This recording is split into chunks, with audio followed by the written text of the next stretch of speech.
चन्द्रस्य विष्णुर्ऋषिः अनुष्टुप्छन्दः श्रीमहालक्ष्मीर्देवता श्रीजगदम्बा प्रीत्यर्थे सप्तशतीपाठाङ्गत्वेन जपे विनियोगः।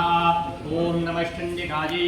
मार्कण्डेय उवाच ॐ जयन्ती मङ्गलाकाली भद्रकाली कपालिनी दुर्गा क्षमा शपाधात्री स्वाहा स्वधा नमोऽस्तुते। प्रियत्वं देवी चामुण्डे जय भूतार्तिहारिणी जय सर्वकृते देवी कालरात्रि नमोऽस्तुते। मधुकैटभविद्रा विविधातृवरदे नमः। रूपं देहि जयं देहि यशो देहि द्विषो जहि महिषासुरनिर्णाय भक्तानां सुखदे नमः। रूपं देहि जयं देहि यशो देहि द्विषो जहि दग्धबीजपथे देवि चण्डमुण्डविनाशिनी। रूपं देहि जयं देहि यशो देहि द्विषो जहि शुम्भस्य परिशुम्भस्य धूम्राक्षस्य च मर्दिनी। रूपं देहि जयं देहि यशो देहि द्विषो जहि वन्दिताङ्घ्रियुगे देवि सर्वसौभाग्यदायिनी। रूपं देहि जयं देहि यशो देहि द्विषो जहि अचिन्त्यरूपचरते सर्वशत्रुविनाशिनी। रूपं देहि जयं देहि यशो देहि द्विषो जहि नृतेभ्यः सर्वदा भक्त्याचन्द्रिके दुरितापहे। रूपं देहि जयं देहि यशो देहि द्विषो जहि स्तुभद्भ्यो भक्तिपूर्वं त्वाञ्चण्डिके व्याधिनाशिनी। रूपं देहि जयं देहि यशो देहि द्विषो जहि चण्डिके सुतनय्ये त्वामर्जयन्ती इह भक्तितः। रूपं देहि जयं देहि यशो देहि द्विषो जहि देहि सौभाग्यमारोग्यं देहि मे परमं सुखम्। रूपं देहि जयं देहि यशो देहि द्विषो जहि विदेहि द्विषदां नाशं विदेहि बलमुच्चकैः।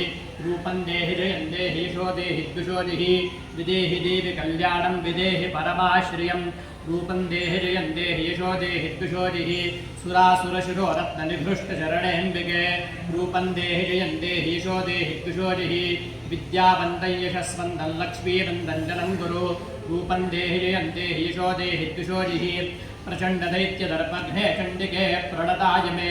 रूपं देहि जयं देहि यशो देहि द्विषो जहि चतुर्भुजे चतुर्वक्त्रसंस्तुते परमेश्वरी। रूपं देहि जयं देहि यशो देहि द्विषो जहि कृष्णेन संस्तुते देवि शश्वतभक्त्या सदाम्बिके। रूपं देहि जयं देहि यशो देहि द्विषो जहि हिमाचलसुतानाथ संस्तुते परमेश्वरी। रूपं देहि जयं देहि यशो देहि द्विषो जहि इन्द्राणीपद सद्भावपूजिते परमेश्वरी। रूपं देहि जयं देहि यशो देहि द्विषो जहि देवि प्रचण्डदोर्दण्डदैत्यदर्पविनाशिनी। रूपं देहि जयं देहि यशो देहि द्विषो जहि देवि भक्तजनोद्दामदत्तानन्दोदयेऽम्बिके।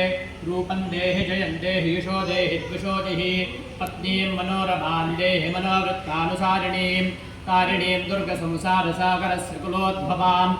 इदं स्तोत्रं पठित्वा तु महास्तोत्रं पठेन्नरः सतुशक्तिशती संख्या परमाप्नोति सम्पदाम्। दिवे देव्यार्गना स्तोत्रसम्पूर्णम्।